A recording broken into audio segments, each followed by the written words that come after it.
If you went to Skookum Music Festival on Saturday and have not been vaccinated for measles, you should contact your doctor immediately. The festival is one of a number of places that Vancouver Coastal Health is warning could have exposed people to the highly infectious disease.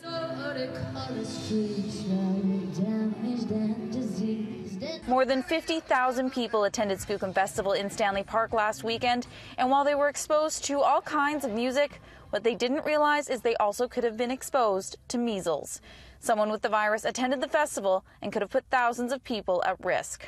There was an individual who attended the festival on Saturday, and we basically had a confirmation that they have measles as of yesterday evening.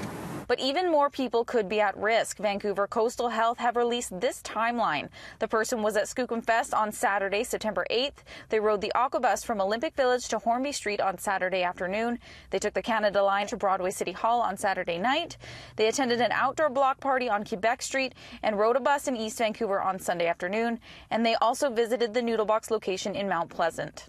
Symptoms of measles include fever, cough, runny nose, and red eyes. It's followed a few days later by a rash that starts on the face and then moves to the torso. This is the latest measles scare in Metro Vancouver. Just last week, students at Maple Ridge Secondary were vaccinated after a student with measles attended classes on the first day of school.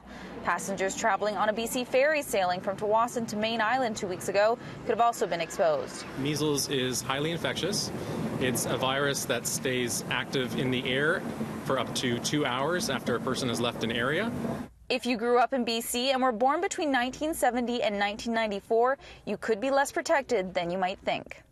We realized in the mid-90s that it was important to have 2 doses on board in order to protect people. So from that time onwards, we were giving 2 doses, and we did catch-up campaigns for anybody that only had 1 dose. Unfortunately, not everyone would have got those catch-up doses, and not everyone's sure if they ended up with a second dose of MMR. If you were exposed and didn't get your second dose, you do have a short window of time.